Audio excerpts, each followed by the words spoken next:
dimanche, c'est le 1er mai, la fête du travail. Une fête initiée par les mouvements de travailleurs à la fin du 19e siècle, mais c'est aussi le jour qu'a choisi le pape Pie XII pour instituer la fête de Saint-Joseph travailleur en 1955. Et ça a beaucoup de sens d'associer les chrétiens, les catholiques à cette fête du travail. Beaucoup de sens parce que célébrer le travail, c'est d'abord célébrer le travail comme une belle chose. La participation de l'être humain à l'œuvre créatrice de Dieu. Dans le livre de la Genèse, l'être humain, créé à l'image et à la ressemblance de Dieu, se voit confier la tâche de cultiver et de garder la terre, et de cette manière de poursuivre l'œuvre créatrice de Dieu. Et le travail y contribue. Toute forme de travail, le travail manuel, le travail intellectuel, le travail de transformation, le travail de production, mais aussi le travail de service, service aux autres, service à la création. Mais on sait bien aussi que le travail a une dimension de labeur et de peine.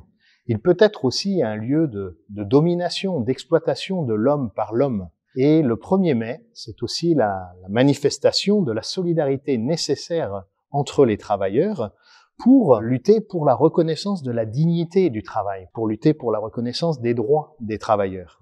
Et le premier de ces droits, c'est d'abord le droit d'avoir un travail et d'avoir un travail décent. Saint Jean-Paul II, dans la grande lettre qu'il a faite sur le travail en 1981, insistait.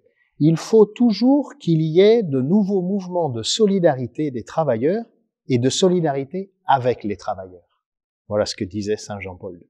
Dans l'engagement auquel nous pousse l'Évangile, l'engagement pour la dignité du travail, aujourd'hui, on peut souligner avec le pape François que le travail doit inclure une dimension de soin. Une dimension de soin. Et là, je cite les mots du pape François qui sont aussi inspirants. Un travail qui ne prend pas soin, qui détruit la création, qui met en danger la survie des générations futures, n'est pas respectueux de la dignité des travailleurs et ne peut être considéré comme décent. Le soin comme travail, le travail comme soin, voilà, une invitation forte pour relever les défis qui se posent aujourd'hui au monde du travail. Le défi de la transition écologique, le défi de la révolution numérique, la réapparition de formes d'esclavage moderne, le défi de l'économie des plateformes, et puis défis qui restent permanents comme le chômage de masse, la lutte contre le chômage de masse. Cette année, le 1er mai tombe un dimanche. Et c'est une occasion de rappeler l'importance de ce jour, l'importance d'un jour chômé dans la semaine.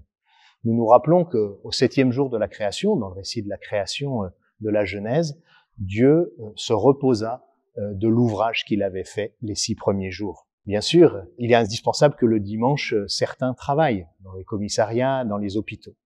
Mais pourtant, il est aussi important pour la plupart des gens d'avoir un jour de repos. Et c'est ce que redisent les évêques européens qui se sont unis avec d'autres au sein d'une alliance européenne pour le dimanche. Et là, je les cite aussi. Ils disent « Alors que de plus en plus de citoyens de l'Union européenne travaillent les jours fériés et le dimanche, nous recommandons que l'Union européenne protège le dimanche en tant que jour de repos collectif. » Voilà, en fait, il n'est pas normal, comme le dit le catéchisme, que pour des raisons de productivité économique, les citoyens soient privés d'un temps commun destiné au repos, destiné à la vie sociale et à la vie familiale, destiné à la pratique religieuse et à la vie spirituelle. Alors, bon dimanche, bon 1er mai, bonne fête du travail.